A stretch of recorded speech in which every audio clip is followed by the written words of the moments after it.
नमस्कार, आप देखना शुरू कर चुके हैं दिव्य न्यूज़। मैं हूं गजेंद्र सिंह चौहान। तो बढ़ते हैं आज की खबरों की ओर। सरदार शहर के रूपलीसर गांव के अंदर हुए सहकारी समिति के चुनाव की मतगणना के दौरान ज़बरदस्त विवाद देखने को मिला। विवाद इस कदर बढ़ा कि पुलिस को पूर्व सरपंच सहित 8 अन्य को गिरफ्तार करना पड़ा। सरदार शहर पुलिस ने बुधवार को रूपलीसर गांव से पूर्व सरपंच सहित 8 जनों को शांति भंग के आरोप में गिरफ्तार किया है। ऐसा ही राम प्रताप गोदारा ने बताया कि रूपलीसर गांव में मंगलवार को ग्राम सेवा सहकारी समिति के चुनाव हुए थे। चुनाव प्रक्रिया से नाराज कुछ ग्रामीणों ने मंगलवार शाम को भी चुनाव पूर्ण होने के बाद चुनाव पुनः करवाने की मांग को लेकर शोर शराबा किया था। सूचना पर मौके पर पहुंची पुलिस ने मत पेटियों को ग्राम सेवा सहकारी समिति में सुरक्षित रखवाया था।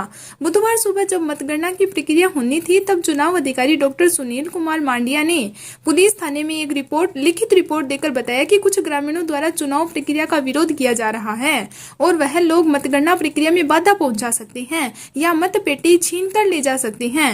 रिपोर्ट के आधार पर तुरंत भारी पुलिस जाब्ते के साथ पुलिस मौके पर पहुंची और रूपलीसर के पूर्व सरपंच खिलेरिया निवासी शार्दुल दान पुत्र करणी दान चारण उम्र 45 साल, मोतीराम पुत्र मोटाराम दत्तक पुत्र लिखमा राम जाट उम्र 53 साल, आनंदवासी निवासी कान्हा राम पुत्र परशुराम नाई उम्र 52 साल, रूपलीसर निवासी पूर्णा राम पुत्र सुगना राम जाट उम्र 60 साल, सोहन राम पुत्र पन्ना राम मेघवाल उम्र 72 साल, सिंगड़ी निवासी ओम प्रकाश पुत्र दीपाराम जाट उम्र 45 साल, रूपलीसर निवासी हेतराम पुत्र धन्नाराम जाट उम्र 48 साल, सामरमल पुत्र गोपाला राम जाट उम्र 40 साल को शांति भंग के आरोप में गिरफ्तार किया है। ऐसा ही राम प्रताप गोदारा ने बताया कि अगर उक्त लोगों को शांति भंग के आरोप में गिरफ्तार नहीं किया जाता तो यह लोग मतगणना प्रक्रिया में बाधा पहुंचा सकते थे। चलिए बढ़ते हैं अगली खबर की ओर। 37 वर्षीय विवाहिता ने दुष्कर्म के प्रयास का एक व्यक्ति के खिलाफ आरोप लगाया है। पुलिस ने मामला दर्ज कर जांच शुरू कर दी है। सरदार शहर के वार्ड 25 में किराए का मकान लेकर रहने वाली एक 37 वर्षीय महिला ने एक जने के खिलाफ दुष्कर्म का प्रयास करने का मामला दर्ज करवाया है।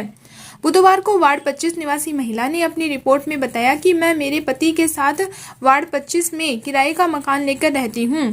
मेरे पति लकड़ी का काम करते हैं। 18 सितंबर को वक्त करीब दोपहर 12:30 बजे मैं घर पर अकेली थी। तब भानीपुरा पुलिस थाना क्षेत्र के ढाणी तेतरवाल निवासी कालू उर्फ बसेकपुरी नियत से नाजायज रूप से मेरे घर में घुस गया और मुझे अकेली देखकर मेरा मुंह बंद कर चारपाई पर गिरा दिया और मेरे कपड़े उतार दिए और जबरन मेरे साथ दुष्कर्म करने की कोशिश की। मैंने छुड़ाने की कोशिश की तो मेरे साथ मारपीट की। इतने में मेरे पति घर पहुंच गए, जिनको देखकर वह भाग गया और जाते जाते धमकी देकर गया कि अगर किसी को बताया तो दोनों को जान से खत्म कर दूंगा। इस डर के कारण हम इतने दिन चुप रहे और मुकदमा दर्ज कराने नहीं आ सके। अब हिम्मत जुटाकर पुलिस थाने में रिपोर्ट देने आई हूं।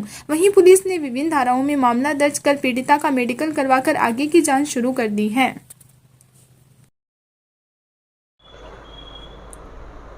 चलिए बढ़ते हैं खबरों में आगे। चलकोई निवासी एक व्यक्ति ने अपने ही गांव के पिता पुत्र के खिलाफ धोखाधड़ी का मामला दर्ज करवाया। इस पर पुलिस ने मामला दर्ज कर आगे की कार्रवाई शुरू कर दी है। चलकोई बिकान निवासी एक व्यक्ति ने अपने गांव के ही पिता पुत्र के खिलाफ करवाया धोखाधड़ी अमानत राशि हड़पने का मामला दर्ज। सरदार शहर पुलिस थाने में बुधवार को एक व्यक्ति ने पिता पुत्र के खिलाफ धोखाधड़ी करने के आरोप में मामला दर्ज करवाया है। अर्जुन सिंह पुत्र किशन सिंह राजपूत ने अपनी रिपोर्ट में बताया कि मैं अर्जुन सिंह पुत्र किशन सिंह राजपूत चलकोई बिकान का रहने वाला हूँ। मैंने व मेरे जानकार भवानी सिंह पुत्र दौलत सिंह राजपूत निवासी चलकोई बिकान ने साझा रूप से वर्ष 2020-21 में देशी शराब की दुकान सरदार शहर में ग्रुप नंबर 1 समूह संख्या 35 की आवंटन हेतु भवानी सिंह की दादी उच्छव कंवर पत्नी अमर सिंह के नाम आवेदन किया था, जिस पर दुकान हमारे नाम आवंटित हो गई थी। पूर्व में हुए करार के अनुसार हमने दुकान शुरू कर दी। उसके बाद हमने 21 सितंबर 2020 को सरदार शहर में सादा कागज पर लिखा पढ़ी की थी, जिस पर हमारे दोनों व गवाह के रूप में पूर्ण सिंह लक्ष्मण सिंह के हस्ताक्षर करवाए गए थे। उसके बाद 1 अक्टूबर 2020 को एफिडेविट पर भी लिखा पढ़ी की गई थी, जिस पर मैंने व गवाह के हस्ताक्षर किए थे। भवानी सिंह ने कहा कि मैं एफिडेविट पर मेरे दादी जी के हस्ताक्षर भी करवा दूंगा, मगर उसने काफी कहने के बावजूद हस्ताक्षर नहीं करवाए। लिखा पढ़ी में करार के अनुसार दुकान में दोनों की बराबर हिस्सेदारी होनी थी। दुकान पेटे हमारे को 33 लाख रुपए व माल बेटे 10 लाख रुपए जमा करवाने थे। जब मैंने मेरे हिस्से के कुल 21,50,000 रुपए भवानी सिंह को उसी समय दे दिए थे, जिसने अपनी दादी के आबकारी हेड के खाते में जमा करवा लिए थे। मार्च 2021 में मैंने साल उठाने के लिए कुल 5,02,010 रुपए अलग अलग चालान के जरिए सरदार शहर में भवानी सिंह की दादी के बैंक खाते में जमा करवा दिए। जो रुपए अमानत के रूप में जमा हुए थे, ठेका समाप्त हो जाने पर 2021 में सारी राशि देना तय हुआ था। तब भवानी सिंह ने कहा कि मेरी दादी के खाते में पैसे आते ही मैं आपको रुपए दे दूंगा। मैंने पैसे आने का इंतजार किया। अप्रैल 2022 को उत्सव कंवर के खाते में सारी राशि जमा हो गई।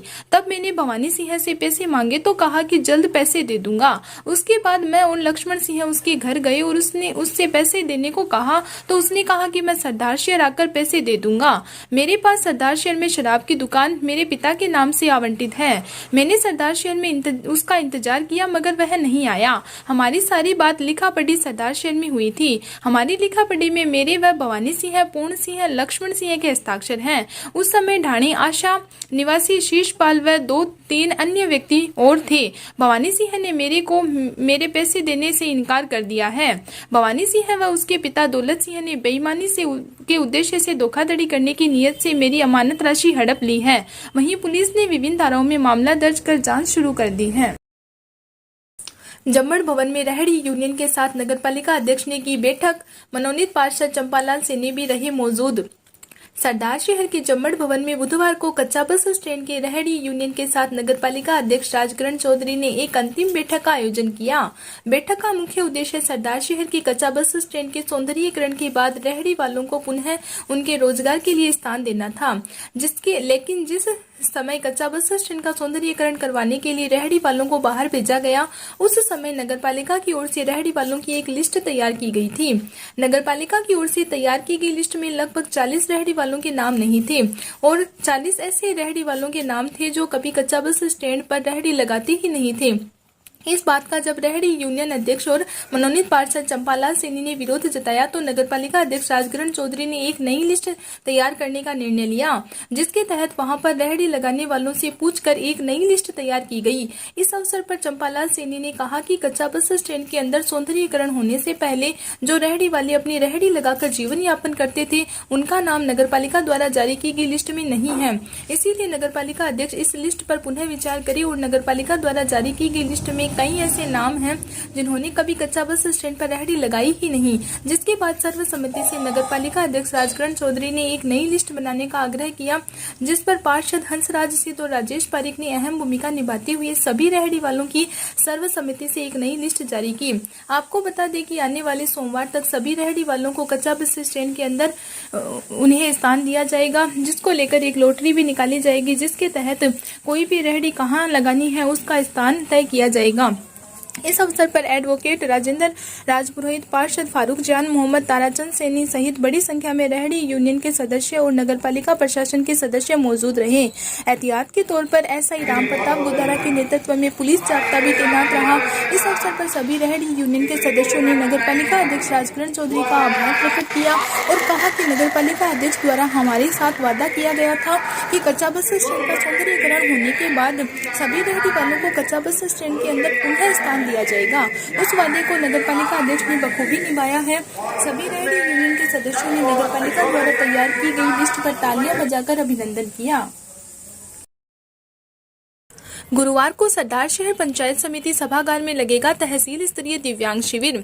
तहसील स्तरीय दिव्यांग शिविर गुरुवार को सरदार शहर की पंचायत समिति सभागार में आयोजित होगा। सरदार शहर के उपखंड कार्यालय में कार्यरत निर्मल सोनी ने बुधवार को जानकारी देते हुए बताया कि जिला कलेक्टर के निर्देशानुसार तहसील स्तरीय दिव्यांगजनों का चिन्हीकरण गुरुवार को सरदार शहर की पंचायत समिति सभागार में किया जाएगा, जिसमें दिव्यांगों की पहचान कर दिव्यांग प्रमाण पत्र भी बनाए जाएंगे। इन दिव्यांगों को किसी उपकरण की आवश्यकता होने पर इनका चयन भी किया जाएगा। निर्मल सोनी ने बताया कि दिव्यांगजन निर्धारित स्थान एवं समय पर पहुंचकर अपना रजिस्ट्रेशन करवा सकते हैं। विशेष योग्य जनों को अपना दिव्यांग प्रमाण पत्र, आधार कार्ड तथा 2 फोटो को साथ लाना होगा। सोनी ने बताया कि 18 वर्ष से अधिक आयु के दिव्यांग चुनाव पहचान पत्र भी साथ लावें। अधिक जानकारी के लिए दिव्यांग जन कार्यालय, ब्लॉक सामाजिक सुरक्षा अधिकारी, सामाजिक न्याय एवं अधिकारिता विभाग, पंचायत समिति परिसर में संपर्क कर सकते हैं। बुधवार को उपखंड कार्यालय में कार्यरत कर्मचारी शिविर को लेकर तैयारियों में जुटे हुए दिखाई दिए हैं।